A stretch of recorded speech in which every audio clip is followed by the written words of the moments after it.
because when you get hit on the chin, it knocks you out. Lead with your eyeballs, I guess. Yes. My favorite part of yesterday was sitting right here, doing my work, and listening to the kids on recess. I know. I think that was the parents who sent their kids to school. That was their favorite part of the day. That was too. my favorite heart moment, and then my favorite stomach moment was going to Priest Burgers. It was really good. I'm happy for you. Yeah, burger place. Stayed home. Stayed home and did your work. I did. All right.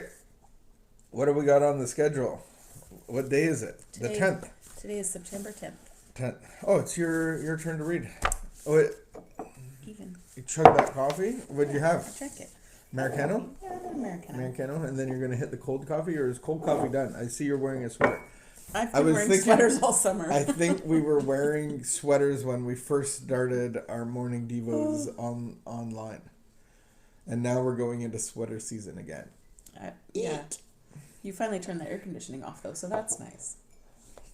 Yeah, it's colder outside than it is inside, some would say.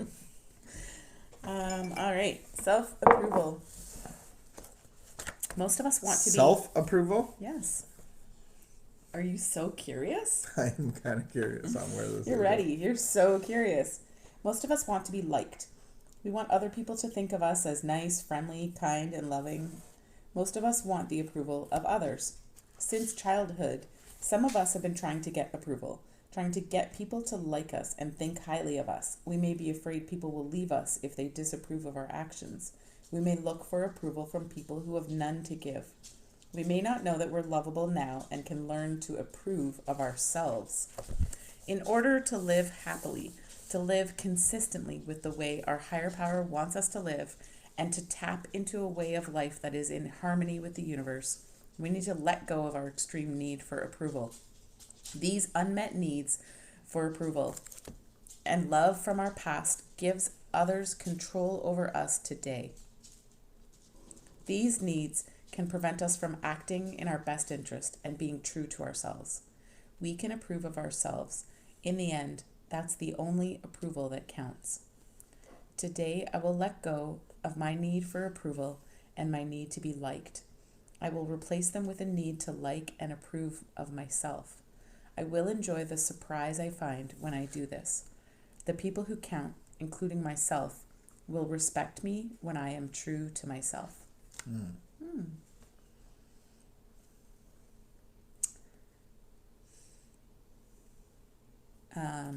Sometimes when you read something and you read it through, you're like, oh, that was nice. I don't know what I read, though. And I have to reread it. Sometimes I feel like that. These unmet needs for approval and love from our past give others control over us today. These needs can prevent us from acting in our best interest and being true to ourselves. So so basically she's saying, like, we're so worried about other people approving of us, but do we approve of ourselves? And how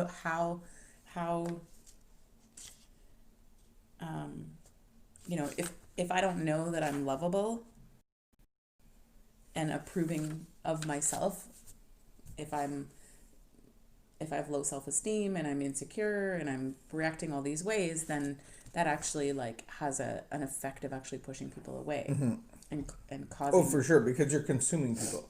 Right. Like the concept is, I need you to give me strength. So or love. People looking for approval is they're actually consuming people. Right. So give me.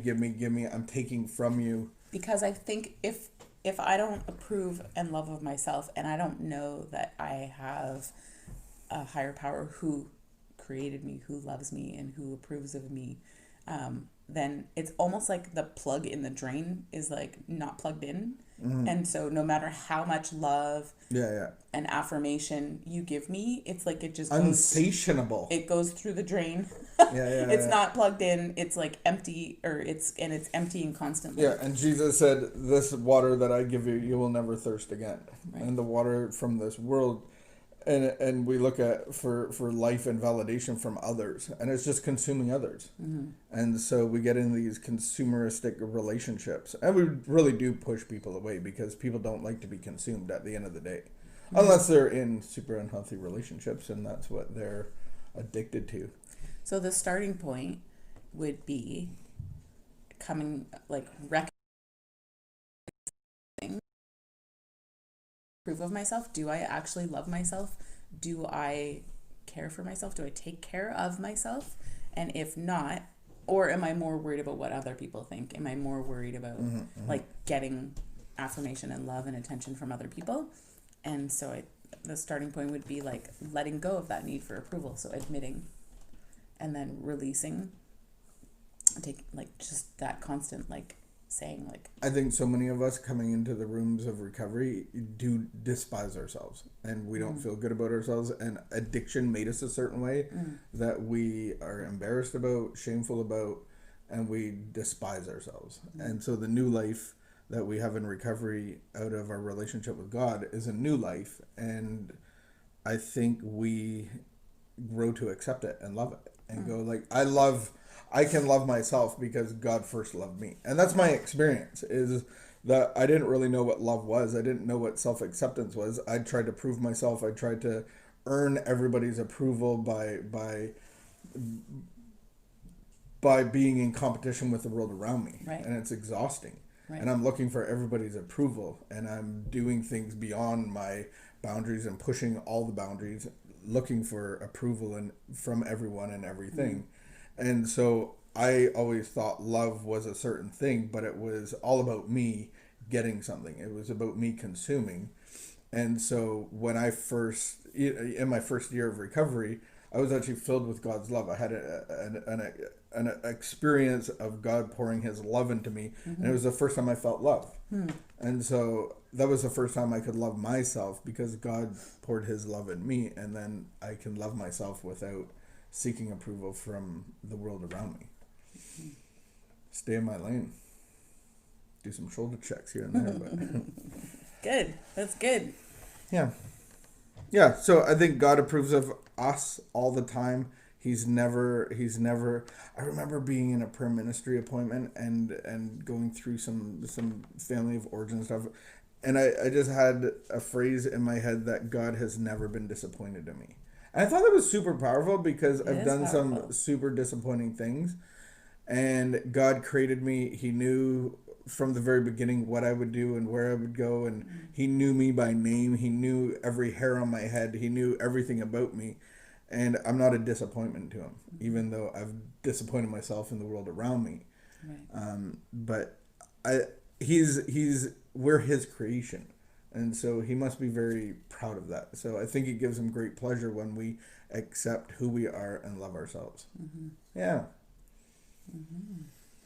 Good. Anything else? I can't think of anything else. All right. I gotta go get some car parts. Thank you for taking care of that. Yeah, no problem. All right. Have a good afternoon, a good day. It is Thursday, coming into Friday. And summer's over. And then it's a long weekend. Let's do another long weekend. They can't stop us. Labor Day Part 2. What do we do differently? We can have Labor Day Part 2. Yeah, let's do it. All right.